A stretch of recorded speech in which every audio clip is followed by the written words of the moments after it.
옳으냐 그르냐 성경은 뭐라고 가르치느냐 그런 얘기였죠. 그쵸? 자, 한번 재현이 잘 썼어요? 잘 쓴 거는 모르겠어요. 하여간 썼어요? 네, 썼죠. 네, 요 내용들 잘 반영해서 쓰면 되는데 한번 발표해 봅시다. 네. 구원이라는 것은 다 각자의 신앙에 따라 천국에서의 상급도 달라진다. 교회나 단체에서의 한 사람의 잘못으로 전체가 잘못된다면 이것은 한 사람의 탓이 아니다. 교회나 단체는 한 몸이 되어 하는 것이기에 너무 빠른가요? 한 사람, 아니야. 예, 곧 한 잘하고 지체, 있었어요. 네. 한 지체의 잘못으로 전체가 잘못되는 것은 마땅하다. 그러나 개인 신앙으로 따져봤을 때 이것은 단체가 아닌 개인이기에 자기가 한 일에 자신이 책임을 지는 것이다. 곧 자기 구원은 자기가 이루어 가라는 뜻이다. 저 사람이 죄를 지으면 저 사람이 자신의 죄에 대한 대가를 치러야지 저 사람의 죄를 이 사람에게 처벌한다면 하나님께서 공의의 하나님이 되실 수 있겠는가? A라는 사람이 죄를 다른 사람이 A 사람의 죄를 다른 사람이 처벌받는다면 A는 마음껏 죄를 지을 것이다. 반대로 A 사람이 잘해서 상급을 받으면 A 사람이 상급을 받아야 한다. 근데 다른 사람은 잘하지도 못하고 A 사람의 상을 받으면 공산주의처럼 되는 것이다. 그래서 우리 구원도 교회에서 이렇게 저렇게 해주는 것 같지만 결국에 자기 상은 자기가 받고 자기 죄는 자기가 처벌해야 마땅한 것이다. 다 했어요? 네. 네. 자, 선생님이 좀 코멘트를 해줄게요. 자, 먼저, 그러니까 그 조언이에요. 다음에 글 쓸 때 잘 참고해 보세요. 네. 자, 주제가 뭐였냐면은 다른 사람의 행동으로 벌이나 보상을 받는 것이 옳은가라고 했잖아요. 그쵸? 네. 그러면은 일단 사람들은 그 들을 때 어떤 그 얘기가 나오기를 원하겠어요? 그러다. 네, 일단 옳은지 그른지부터 말하고 들어가는 게 상대방이 이해하기가 좋겠죠. 그쵸?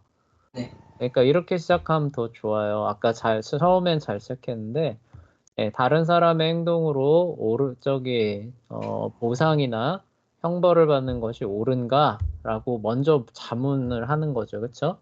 그 다음에 뭐, 재현이는 보니까 옳지 않다라는 식으로 논지를 편 것 같아요. 그쵸? 네. 네, 그 부분 옳지 않다라고 하는 걸 먼저 얘기를 해주면은 듣는 사람이 이제 어떻게 들을까요? 그러면 왜 옳지 않다는 건가라는 근거가 나올 걸 기대하게 되겠죠. 그쵸? 네. 네, 근데 재현이의 글에는 그런 부분들이 앞에 조금 약해요.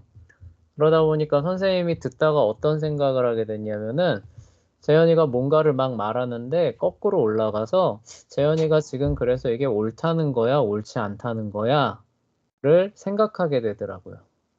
그리고 글이 한참 진행되고 난 이후에야 재현이가 지금 옳지 않다라는 얘기를 하고 있구나라는 걸 뒤늦게 알겠더라고요. 무슨 얘기인지 알겠어요? 네. 네, 듣는 사람이 그렇게 뒤늦게 생각이 따라오게 하는 글은 좋은 글일까요? 좋지 않은 글일까요? 좋지 않은 거죠. 좋지 않은 글이에요. 그러니까 듣는 사람의 입장에서 내용이 더 수월하게 전달이 되려면은 먼저 내가 말하려고 하는 글의 방향이 명확해야 되는 거예요. 그렇죠? 그 부분을 얘기를 해주는 겁니다. 그래서 먼저 옳은지 그른지를 먼저 얘기를 해주고 왜 그런지에 대해서 이제 근거들을 제시를 해줘야 되는 거죠. 그렇죠? 네. 네, 그러면서 이제 선생님이 들었을 때 그 가장 대표적인 게 뭐 그러면은 뭐 다른 사람이 뭐 죄 지었을 때 다른 사람이 처벌받는다면은 죄 지은 사람은 계속 죄 지을 거다. 그렇죠?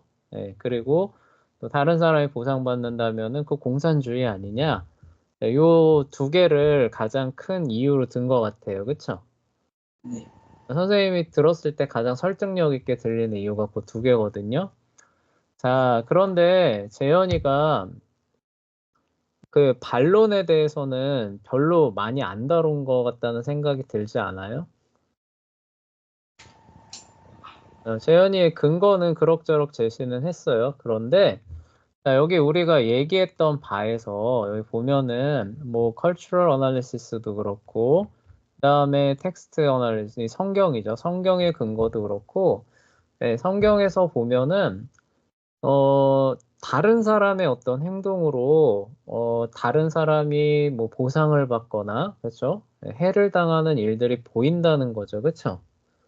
그리고 성경은 거기에 대해서 어느 정도 긍정하는 부분들이 보이는데, 자, 이런 부분들을 재현이의 글 안에서 반론으로 다뤄주면서 재현이가 그러기 때문에 나는 이게 옳다라는 식으로 말하면은 훨씬 더 어떨까요? 그러니까 예상되는 반론이에요. 그렇죠? 그리고 예상되는 반론의 자료들이 여기에 이미 어때요? 우리가 다 수업 시간 하면서 한번 쭉 훑어왔죠. 그렇죠? 네. 네, 그런 부분들을 종합을 해서 글을 써주면은 듣는 사람이 어떨까요? 설득력이. 훨씬 설득력 있겠죠. 예상되는 반론까지 정확하게 다뤄주고 있으니까요. 그렇죠? 네. 그래서 오늘 말씀드리는 거는 두 가지 정도에 잘 기억해 주세요. 먼저 글의 방향을 먼저 어떻게 해야 된다? 첫 번째. 정확하게, 네, 맞아요. 듣는 사람들에게 설정을 해줘야 된다는 거예요. 그쵸? 그래서 듣는 사람들이, 이게 뭐야? 재현이가 말하려는 바가 뭐야? 라는 식으로 한참 뒤에 따라오게 하는 글의 형태는 좋지 않아요. 그쵸? 네, 그리고 또 하나는 예상되는 반론에 대해서는 지금 거의 언급을 안 했다는 거예요. 그쵸? 그래서 네, 반대의 생각을 갖고 있는 사람들을 설득할 수 있는 부분에 대해서는 거의 없거든요. 네, 그런 부분까지 생각을 해주면은 더 좋은 글이 될 수 있다. 라는 것들을 생각해 줬으면 좋겠어요. 네. 네, 다음에 글 쓸 때 그거 참고해 주시고, 네, 그리고 글의 형식은 항상 서론, 본론, 결론 세 개로 가는 거예요. 알겠어요? 네. 네, 자, 그거 이제 계속 또 우리 진행하면서 선생님이 계속 이렇게 조언 코멘트 해줄 테니까 그때그때씩 반영해 주면은 나중에 가면은 글의 그 모습이 훨씬 더 좋은 모습으로 나올 겁니다. 지금은 처음 시간이니까 쓰는 데 의의가 있는 거예요. 지금은 더 잘 쓰는 것보다는 일단은 내 생각을 이렇게 계속 풀어가 보는 거죠. 그렇죠? 그게 더 중요한 거고 그런 과정 가운데서 선생님이 주는 코멘트들을 잘 한번 더 반영해 보세요. 자, 다음 서연이가 한번 해봅시다. 서연이 발표해 볼게요. 앞에가 굉장히 네, 왜 앞에가 좀 미진한 것 같아요? 아니, 그게 아니라 재현이 네, 오빠가 하고 나니까 뭔가 네. 더 두려워진. 두려워져요. 그러니까 두려움 갖지 말고, 그러니까 처음에는 누구든지 부족할 거예요. 그쵸? 그걸 선생님이 고려하지 않는 게 아니에요. 그래서 지금은 써보는 데 의의가 있다. 근데 써보는 데 의의가 있으니까 더 나아질 부분에 대해서 얘기를 안 해주면 의의가 있어요, 없어요? 그것도 없겠죠. 그러니까 너무 겁먹지 말고 지금은 어쨌든 풀어나가는 데 의의를 두시고 발표해 주시면 됩니다. 네. 다른 사람의 행동으로 내가 피해나 이득을 보는 것은 부당하다고 생각합니다. 첫 번째, 나와 철저히 구별된 누군가의 행동으로 내가 피해를 본다면 그것은 제가 한 것이 아니기 때문에 굉장히 억울할 것이며, 두 번째, 나와 철저히 구별된 누군가의 행동으로 내가 이득을 본다면 반대로 상대가 굉장히 억울할 것입니다. 다만 이런 내용에 대해 반대할 수도 있습니다. 첫 번째, 아담의 범죄로 원죄가 우리에게 들어온 것은 다른 사람의 행동이지 않습니까? 하지만 아담이 범죄할 때 우리는 아담 안에 있었기 때문에 철저히 구별된 다른 누군가의 행동이 아니었으며 우리도 아담 안에서 똑같이 범죄하였습니다. 두 번째, 아이가 잘못하면 부모가 감옥에 들어가거나 배상금을 지불해 주는 것은 어떻게 생각합니까? 저는 아이가 잘못하면 아이가 감옥에 들어가야 한다고 생각합니다. 부모님은 아이와 직접적인 연관이 있지만 잘못된 행동은 부모의 의지가 아니었기 때문입니다.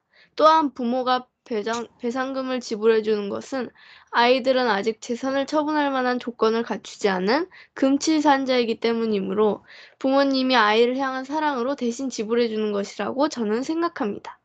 세 번째, 스포츠 같은 무리 활동에서 누군가의 실수로 실점하여 그 단체가 지게 된다면 그것은 타인의 잘못으로 인한 다수의 피해이지 않습니까? 저는 그 단체가 자기 팀의 받아들이기로 결정한 사람이 실수한 것이므로 결국 그 사람도 그 팀에 소속된 사람입니다. 그러므로 결코 다른 사람으로 볼 수 없고 자신이 속한 팀의 팀원이기 때문에 그런 실수를 받아들여 주어야 합니다. 만약 그 사람이 마음에 들지 않는다면 팀에서 내보내는 것으로 팀의 피해를 막을 수 있습니다. 저는 다른 사람의 행동으로 내가 피해나 이득을 보는 것은 부당하다고 생각합니다. 여러분도 부디 스스로의 노력의 결실을 얻으시길 바랍니다. 혼자 쓴 거예요? 네, 아무의 도움도 안 받은 거예요? 네.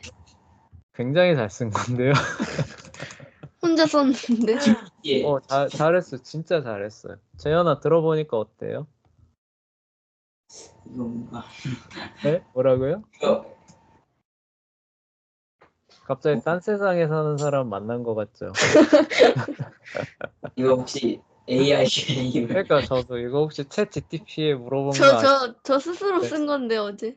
네, 잘했어요. 네, 형식도 딱 맞아요. 서론, 본론, 결론으로 나눠져 있고 결론을 당부의 말로 맺었잖아요. 그쵸? 네, 그것도 굉장히 좋은 선택이에요. 그러니까 그 결론을 맺는 데 있어서 여러 가지 방식이 있는데 그중에 이렇게 합시다라고 권유하는 형태로 맺는 게 있거든요. 그걸 선택한 것도 누가 알려주지 않았는데 그렇게 선택했다는 거 굉장히 잘한 거고. 혼자 했어요. 네, 잘했어요. 그리고 논리의 흐름이 일관되잖아요. 그쵸? 예, 아니라고 생각한다라고 하면서 처음에 근거로 뭐 들어요?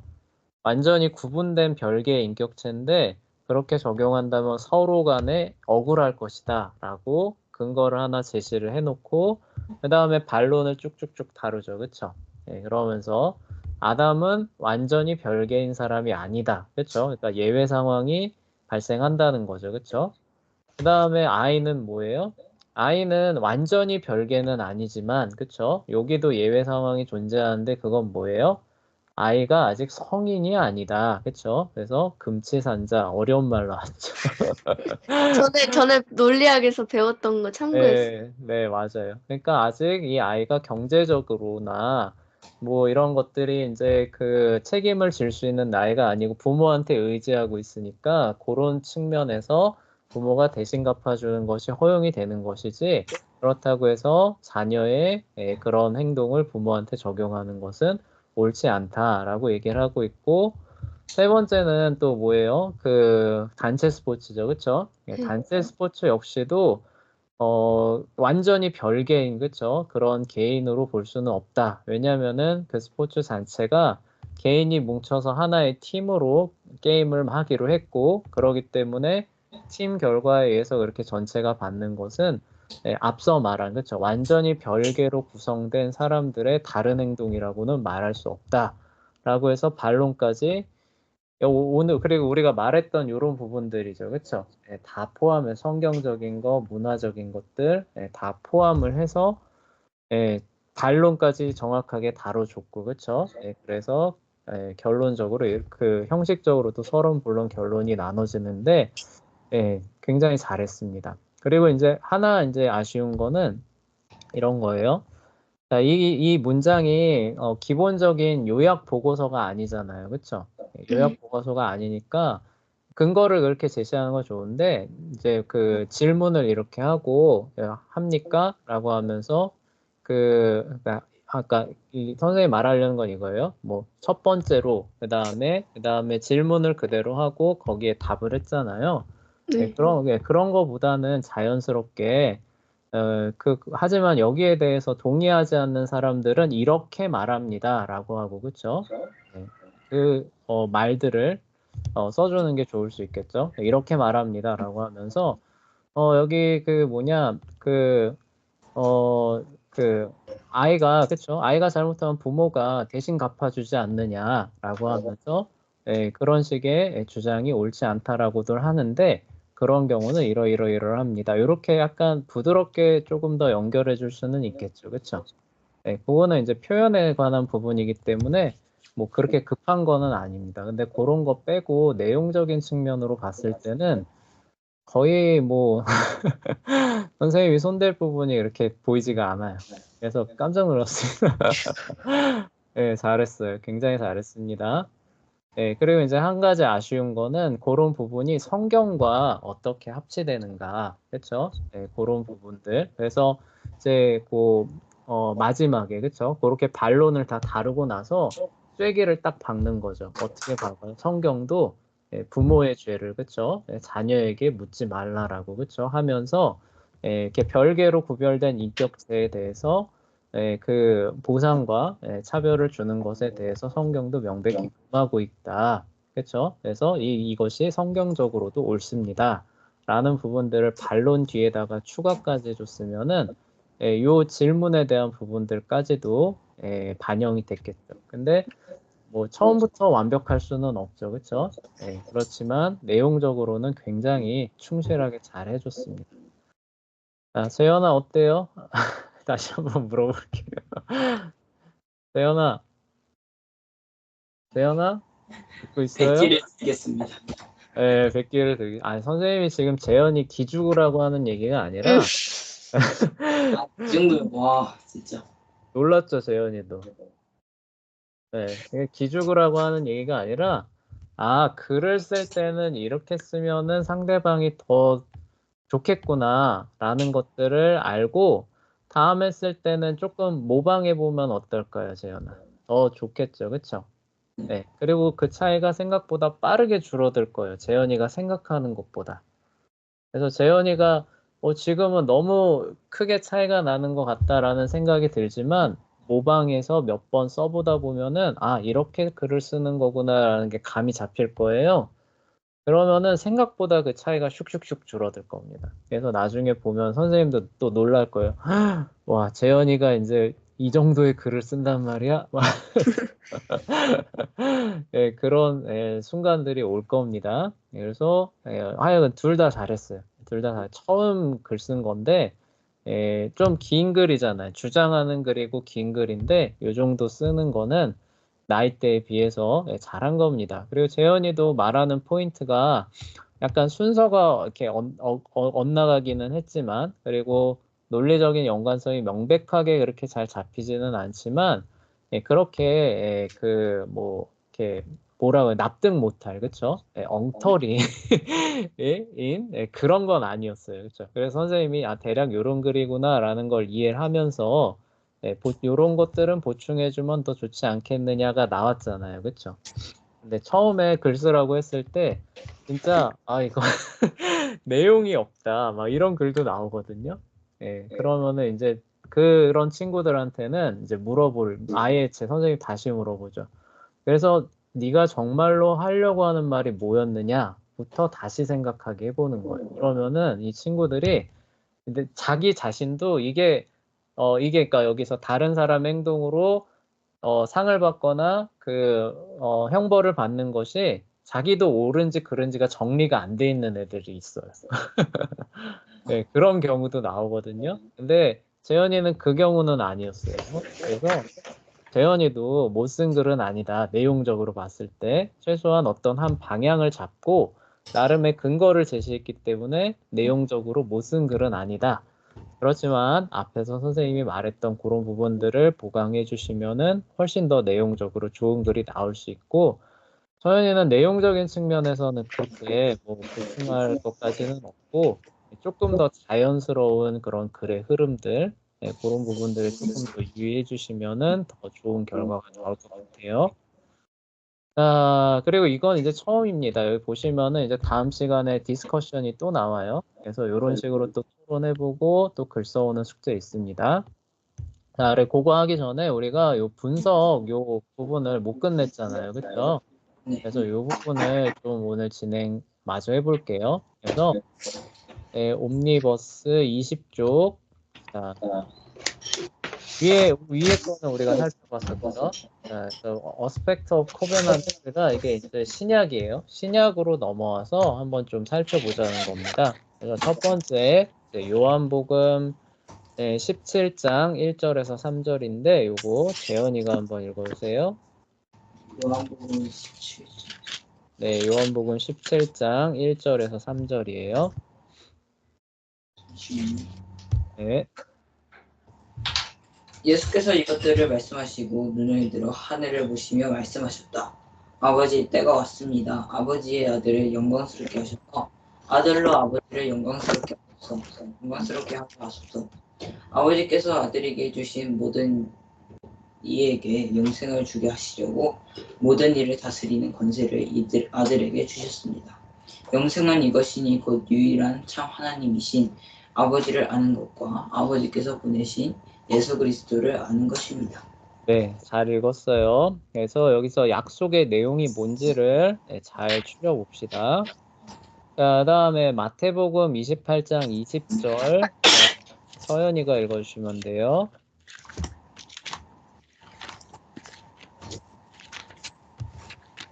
예, 네, 읽어주세요. 마태복음이요? 예, 마태복음이죠. 매튜의 약자입니다. 28장 20절 가장 마지막이죠.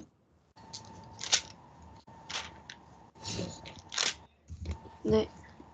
내가 너희에게 명령한 모든 것을 그들에게 지키도록 가르쳐라. 보아라, 내가 세상 끝날까지 항상 너희와 함께 있을 것이다. 네, 그래요. 잘했어요. 여기서 또 약속한 내용이 뭔지를 좀 잘 간추려 보시고요. 퀘스천으로 넘어가 봅시다. 자, what does Christ pray for예요? 크라이스트 예수님께서는 무엇을 위해서, 그쵸? 그러니까 무엇을 놓고 기도하고 계십니까? 이런 거죠, 그쵸? 예수님께서 기도하신 내용은 무엇입니까? 자, 17 요한복음에 나오죠. 자, 재현아 이거 뭐였나요? 그 영생과 하나님을 아는 것. 네, 그쵸. 여기 보시면은 아들로 아버지를 영광스럽게 하소서라고 기도하고 계시죠, 그쵸? 네. 네, 아들, 그러니까 그리스도께서 성부 하나님을 영광스럽게 해달라 이렇게 기도하면서 자, 그 다음에 이제 내용에 보면 어떻게 하느냐? 아버지께서 아들에게 주신 모든 이에게 그래서 이제 재현이 말한 거예요. 영생을 주게 하시려고 모든 일을 다스리는 권세를 아들에게 주셨다라고 나오죠, 그렇죠? 그러니까 뭐예요? 성부를 영광스럽게 하시려고 성부께서 성자에게 어떤 권세를 주셨다고요? 다스리는 권세. 그렇죠. 모든 일을 다스리는 권세를 주셨다라고 얘기를 하고 계시고, 자, 그 권세는 뭐예요? 영생은 이것이니 곧 유일한 참 하나님이신 아버지를 아는 것과 아버지께서 보내신 예수 그리스도를 아는 것입니다라고 나오죠. 그렇죠? 네. 자, 그 권세는 뭐예요? 어떤 사람을 막 억압하고 뭐 수탈하고 이런 정치적 권세예요? 아니죠. 어떤 권세예요? 영생을 주는 권세. 그렇죠. 영적인 권세인데 그 영생이 곧 뭐예요? 하나님을 아는 것과 예수님을 아는 것. 그렇죠. 복음을 통해서 하나님이 어떤 분인지 알고 예수 그리스도를 믿게 하는 권세를 그렇죠. 아들에게 주신 것이고 그 아들은 그 권세를 통해서 아버지와 그리스도를 알게 해서 성부 하나님을 영화롭게 한다. 그렇죠. 그렇게 해 주십시오라고 기도하는 것이고 이 기도는 당연히 성부 하나님께서 어떻게 하셨을까요? 들어주셨을까요? 거절하셨을까요? 들어주시.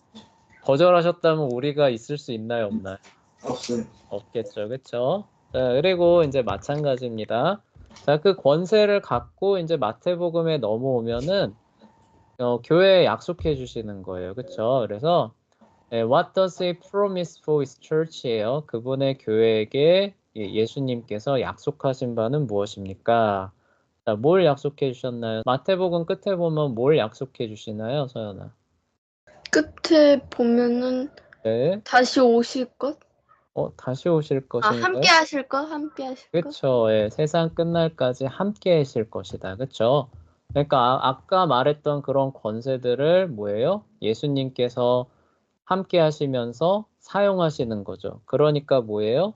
명령한 모든 것을 그들에게 가르쳐 지키게 하라. 이게 성립이 되는 거죠. 그쵸? 예, 그래서 그런 약속들이 있는 거예요. 그래서 신약에 이제 구약에서 말하는 이 약속이 그쵸? 여기 보면은 뭐 아브라함에게 했던 약속 많이 있잖아요. 그쵸? 아들을 줄 것이다, 땅을 줄 것이다, 이런 약속이 실질적으로는 신약에 어떤 약속이었다는 게 이제 나타나는 거예요. 하나님을 알도록 전파하고.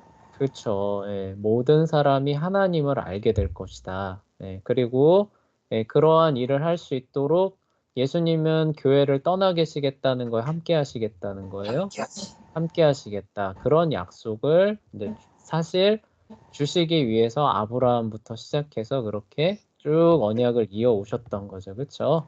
예, 그 얘기를 하고 있는 거예요. 자, 그럼 구약에도 이 약속에 따르는 법들이 있었죠. 그쵸?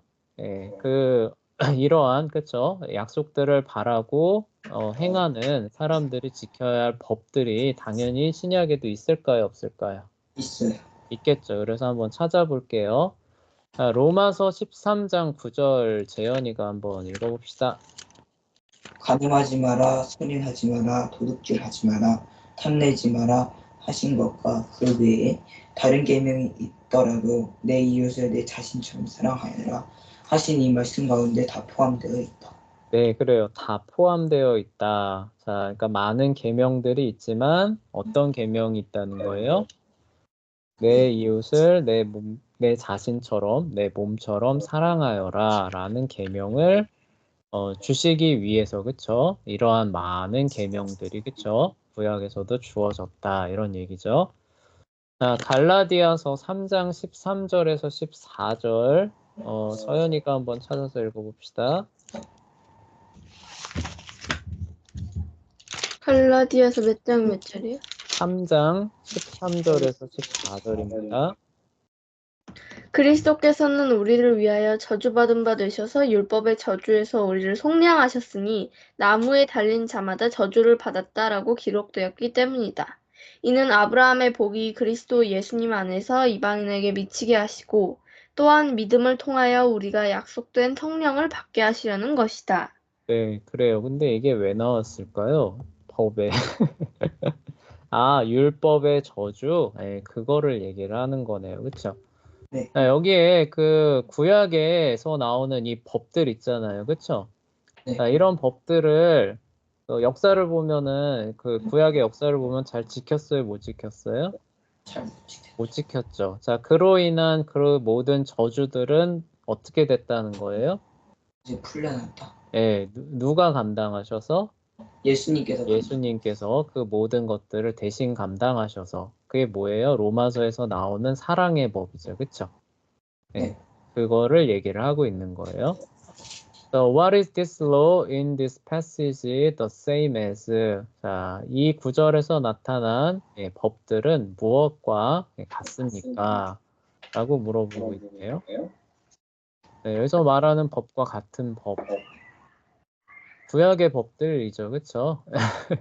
예, 구약에 나오는 그 법들 역시도 그리스도의 사랑에서 완성이 되는 그런 법이겠죠. 그쵸? 예, 약간 좀 포인트가 잘 드러나지는 않는데 아마 그런 게 아닌가 싶어요. 예, What does this tell you about God's rules of righteousness예요? 예, 의로운 하나님의 법률들에 대해서 이것이죠. 이러한 법들이 여러분에게 말해주는 것은 무엇입니까? 그러니까 여기 언약에 들어있는 이 법들이죠. 이 의로운 법들이 여러분들에게 말해주는 바는 무엇이냐는 거예요. 이런 그 구절들을 참고했을 때. 예언은 어떨 것 같아요? 그 무조건 지켜야 되는 이 법에서 이제 네. 물론 이것이 옳고 그렇지만 인간은 지킬 수 없는 것이기에 네. 이제 하나님께서 사랑으로도 그걸 없애주시고 믿기만 하면 구원해 주시니. 네, 맞아요. 그런 측면들이 있죠. 자, 서연아, 자, 어떤 걸 얘기해 주는 것 같아요? 글쎄요. 그냥 생각을 얘기를 해봐요. 어떤 걸 얘기를 해줄 것 같아요?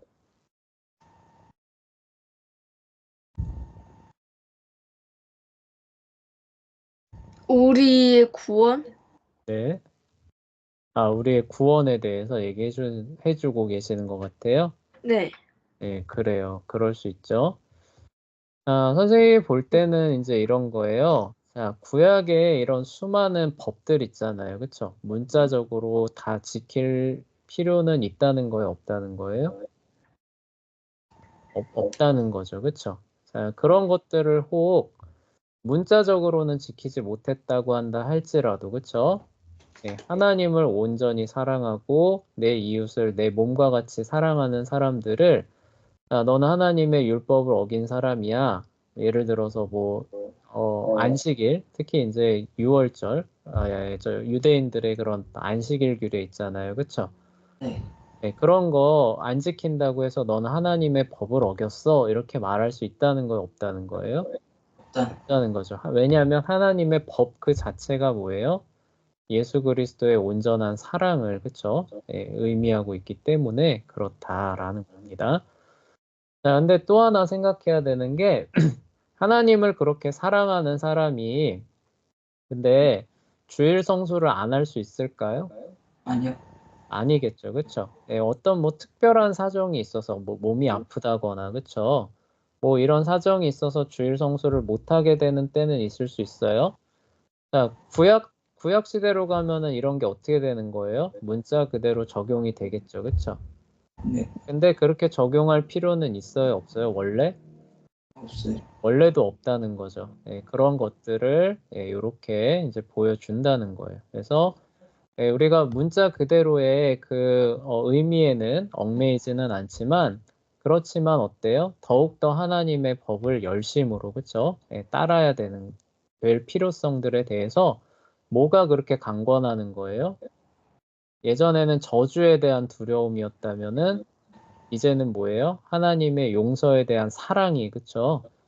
훨씬 더 그 법을 온전하게 지켜야 될 것을 우리 마음속으로부터, 그쵸?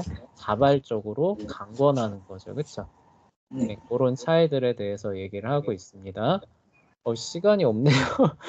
자, 블레싱 넘어가 봅시다. 자, 로마서 4장, 이거 언제 시간이 이렇게 갔냐? 로마서 4장 12절부터 14절 빨리 읽어봅시다. 저요? 네. 그가 또한 할례자의 조상이 되었으니 곧 할례를 받은 자들뿐만 아니라 우리 조상 아브라함이 할례받기 전에 가졌던 믿음에 밝혀지고 따르는 사람들의 조상이 되었다. 아브라함이나 그 후손에게 세상의 상속자가 되리라고 하신 약속은 율법으로 말미암아 된 것이 아니라 오직 믿음의 의로 말미암아 된 것이다. 만일 율법에 속한 자들이 상속자라면 믿음은 헛것이 되고 약속은 폐기되었을 것이다. 네, 그래요. 자, 다음에 이거 베드로 전서죠. 베드로 전서 2장 4절에서 5절. 네, 서연이가 읽어봅시다. 사람들에게는 버림받았으나 하나님께는 택하심을 입은 보배로운 산돌이신 예수께 나아가 너희도 산돌같이 영적인 집으로 세워지고 예수 그리스도로 말미암아 하나님께서 기쁘게 받으실 영적인 제사를 드리는 거룩한 제사장이 되어라. 네, 그래요. 자, whose blessing has the church inherited예요. 누구의 복을 교회가 상속받습니까? 누구의 복이에요? 서연아 읽어보니까. 아브라함의 복이. 아브라함의 복입니다. How has this promise expanded? 이 복이 어떻게 확장되었습니까? 뭘 통해서 확장된 거예요, 재현아? 계통? 네? 우리가 아브라함의 후손으로 태어난 건가요? 믿음. 아니죠. 믿음이죠. 그렇죠. 그리스도를 믿는 믿음을 통해서 이방인들 역시도 아브라함의 후사로, 그렇죠, 받아들여짐으로써 이 축복들이 확장이 된 거죠. If we were what 베드로 전서 2장 4, 5절에서 말하는 것이죠. 그렇죠? 베드로 전서 2장 4절에서 5절 이 말하는 바가 만약에 우리라면, 그렇죠? Is the church still his people? 교회는 여전히 그분의 백성, 하나님의 백성이라고 말할 수 있습니까? 소연아, 말할 수 있어요, 없어요? 말할 수 자, 요 말하는 게 뭐예요? 너희는 거룩한 제사장이 되어라라고 얘기를 하고 있잖아요. 그쵸? 있다. 있겠죠. 그쵸? 예. 제사장이라는 게 뭐예요? 그분의 백성들을, 그쵸? 가르치고 제사를 드리고 요런 직책이잖아요. 그쵸? 그러니까 하나님 앞에 우리가 그렇게 나아간다면은 우리 역시도 영적인 측면에서 뭐예요? 이스라엘 백성이라고 말할 수가 있는 거죠. 그쵸? 네. 그리고 표지예요. 표징 넘어가 봅시다. 마태복음 28장 19절 재현이가 찾아서 읽어봅시다. 그러므로 너희는 모든 민족에게 가서 그들을 제자로 삼아라. 아버지와 아들과 성령의 이름으로 세례를 주고. 네, 뭐예요? 여기서 말하는 표징은 세례예요. 세례입니다. 자, 그다음에 고린도 전서 11장 24절로 가봅시다. 24절에서 26절이에요. 감사 기도를 하고